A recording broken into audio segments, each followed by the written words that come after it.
This is RF from Country Lunch on WOOL 91.5 FM. Let's get back with our interview with Dave Segal, Stonewall Research, also known as Bobcat 7. This is part 3. Are you talking This about the crossing from Europe to the United States? I noticed on the your Bering Strait crossing. right, That's how they postulate. That's their theory. That's their hypothesis right, about how because you it's got said populated. you mentioned in your video there that I listened to that people were scattered. They just popped up everywhere rather than having traveled. That struck me as something very interesting. That these cultures, Right. That's the out of Africa theory. Traditional, mainstream academics more or less have said that, because of the Leakey's research on Lucy, the skeletal remains that were found in Africa, this is the theory that's been for the past, 60 years or whatever it is, that all of humankind came from Africa, arose out of Africa, and then once, established in Africa, then it moved out to the rest of the world, all of humankind.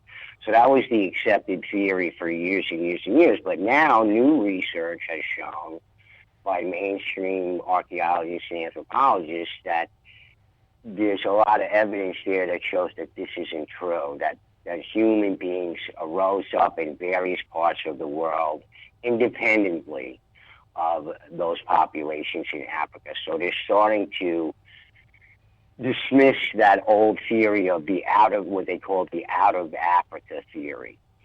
And so with that in mind, I have to think in my own hypothesis and the evidence that I go over on my channel and that's not only me, it's other researchers too, that believe that, the species of Homo arose independently all over the planet in the past and not strictly out of Africa. So they're starting to get rid of that theory because the new evidence is just not supporting it.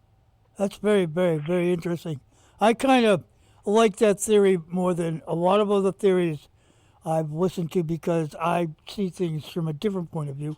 And to have one source of creation or starting is not something that I really want to hold on to for forever. But that's a thought. That is very, very interesting. And then Right, it's wondering how that happened, And well, right. I can get into that, but not on the show today. That's something Sure, else. sure. That's totally something else. Absolutely. We That can talk about that another time, but no matter what you believe, whether, you're a creationist, or it doesn't matter. I don't care whether you believe it's the Nephilim or the Anunnaki. It doesn't even matter what you believe. There's still, whatever research is done in this area of study is going to help anybody who believes any of those things. We're just trying to get at the meat of it. You can believe whatever you want, whether you're a Nephilim or Anunnaki or just large hominids or a strictly scientific point of view, whatever it is, it doesn't matter. I often look at Mormon research. I like a lot of Mormon archaeology. I don't agree with Mormonism as, we're spiritual, religious, it's their own thing or whatever, but they do a tremendous amount of archaeology that's very, very good. Very good. And I look at that stuff a lot myself, read a lot of that stuff myself, and I love it. I think it's great, and I think their archaeology is tops. They have some very learned people in that field, but, what you believe has nothing to do with the research on it. The research, whatever research on it is that's done, is good for anybody for whatever they believe. Doesn't matter. Yeah. We're just trying to get to the bottom of it, and I go through a lot of that stuff on my channel, as you know. I don't know how many videos you've watched, but there's a lot of stuff that I bring up on there that a lot of people haven't heard of. For example, with the Bering Strait theory, for example. Okay, so they say a lot of these people, migrated from Asia over the Bering Strait, and the DNA sort of shows that there's Asian influences in there and Siberian influences there. Okay, that's fine.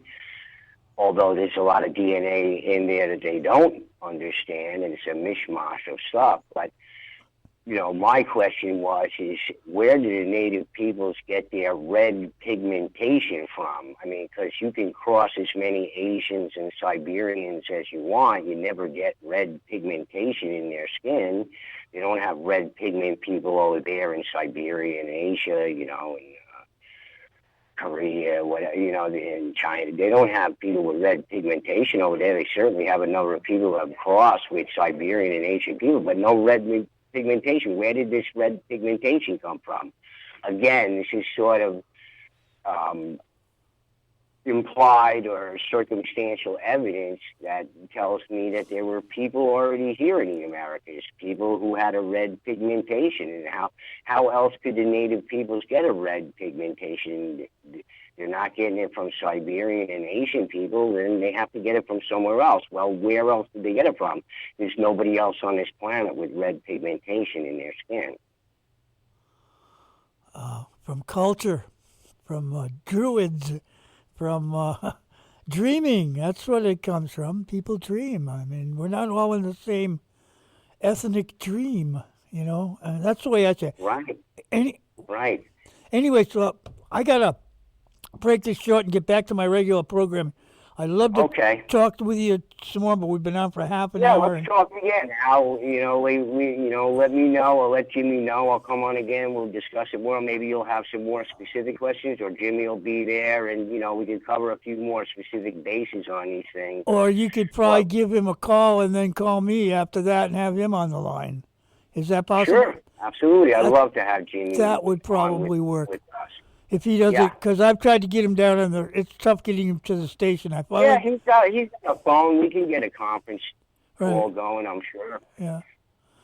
Right? Yeah, let's get Jimmy on next time. If we can do this again, I'd love to do it again, and then, maybe we'll address more specific points.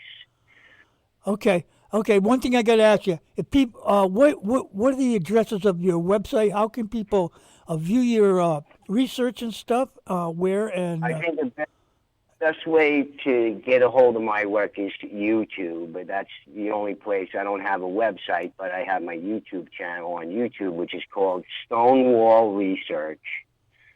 You just look it up on YouTube, all separate words, Stonewall Research, and then it says Budcat7, which is my YouTube handle there. So if you plug that into YouTube, you're going to come up with my page. That's what I found it on the Budcat7. Yeah, you can get it that way under Budcat7 or Stonewall Research, but all three words are separate. They're not Stonewall are two separate words. How would people communicate? You get to. How would people communicate with you? I mean, my email address is available. If you go to the About section on the YouTube page, my email is in there, and you can email me directly. I'll be happy to get back to anybody who emails me directly. Okay, that's good, because I will do that. I have recorded this. I will break this up into segments, which we went live today. Usually I pre-record these, break these up into 7-8 minute segments. My listening audience has got a span there that they can stand. Yeah, so 11 minutes or something like that. But, I understand. I'm up to 36 minutes, but this went live. I will send you this here. You can do what you want with it. You know what I mean? Okay, great. And I will keep a copy for my. I'll even give Jim a copy, because he'd want to hear this. Yeah, give Jimmy a copy. He'd love that. Yeah, and it's great. So how about giving us a station ID? Like, tell us who you are, what you do, and you're listening to WOOL 91.5 FM. Can you do that? Yeah, sure.